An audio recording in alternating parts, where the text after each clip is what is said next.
बच्चे धीरे धीरे आपराधिक प्रवृत्ति के होते जा रहे हैं, अपराध भी बढ़ते जा रहे हैं। इसमें कहीं ना कहीं माँ बाप की भागीदारी भी मानी जाती है। माँ बाप टीवी सीरियल और मोबाइल दिखा दिखा कर बच्चों को आपराधिक प्रवृत्ति के बनाते जा रहे हैं। बच्चों पर सिर्फ और सिर्फ कंट्रोल माँ बाप के द्वारा ही किया जा सकता है और इसी से किया जा सकता है। बच्चों को टीवी सीरियल कम से कम देखने को दिया जाए और बच्चों को मोबाइल बिल्कुल भी ना दिया जाए। ये मोबाइल जब से आया है ना जाने क्या होता गया है। बच्चों को और बुजुर्गों को और युवाओं को धीरे धीरे हिंसक और आपराधिक प्रवृत्ति की तरफ धकेलता जा रहा है। ये मोबाइल के लक्षण है। आपको जो मैं कहानी सुनाने जा रहा हूँ, ये कहानी कुछ इसी तरीके से है। एक लड़की सिर्फ 12 साल की होती है और 9 वर्षीय बच्ची को पानी में डुबोकर मार देती है और सिर्फ कारण यही था, टीवी सीरियल और क्राइम पेट्रोल देखकर उस बच्ची ने ऐसा रुख अपनाया और शायद ऐसी मनसा उसके अंदर इन्हीं चीज़ों को देखकर आई।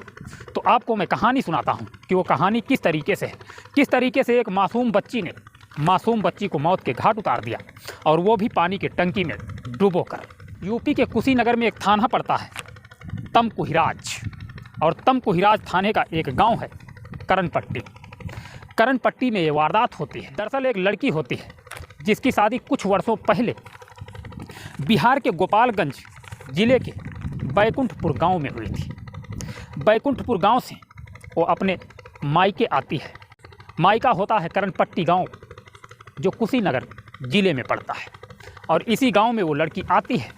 उसके भाई की बारात जानी थी सोमवार को, फिलहाल वो रविवार को आती है और घर में काफ़ी हर्षोल्लास के साथ प्रोग्राम चल रहा था।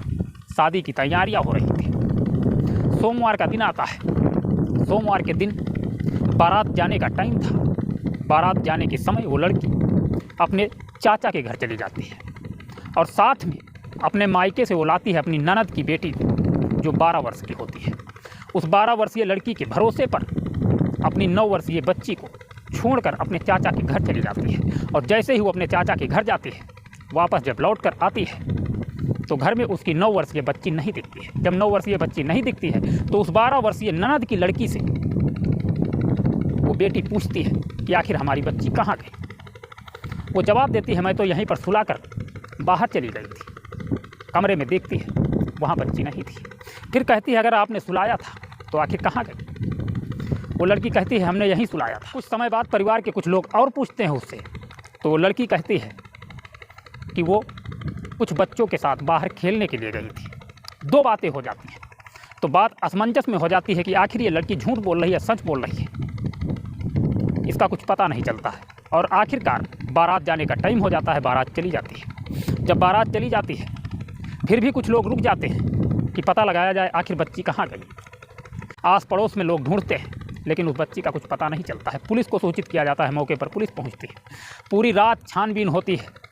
उस बच्ची को हर तरफ ढूंढा जाता है लेकिन वो बच्ची नहीं मिलती है।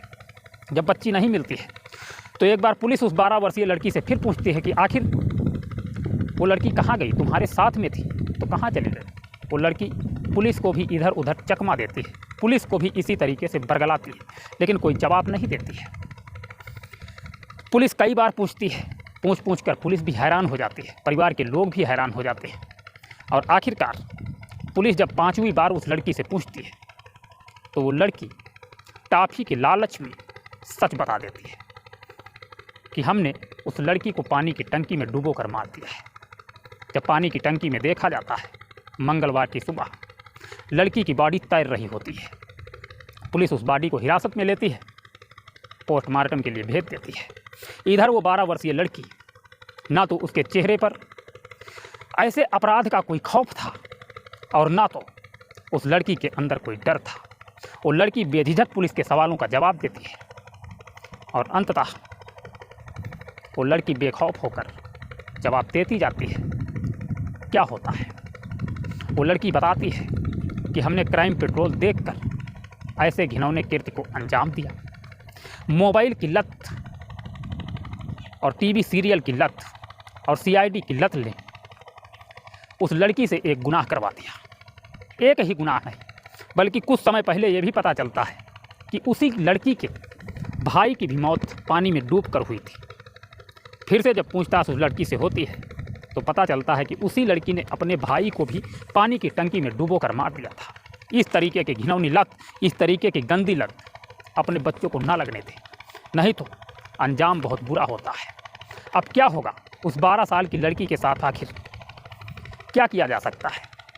एक आपराधिक प्रवृत्ति उसके अंदर प्रवेश कर गई और इस तरीके के घिनौने काम करती चली गई। इसीलिए हम कहते हैं कि बच्चों को मोबाइल से अपनी दूर रखिए, मोबाइल छूने मत दीजिए, टीवी की पहुंच से भी दूर रखिए।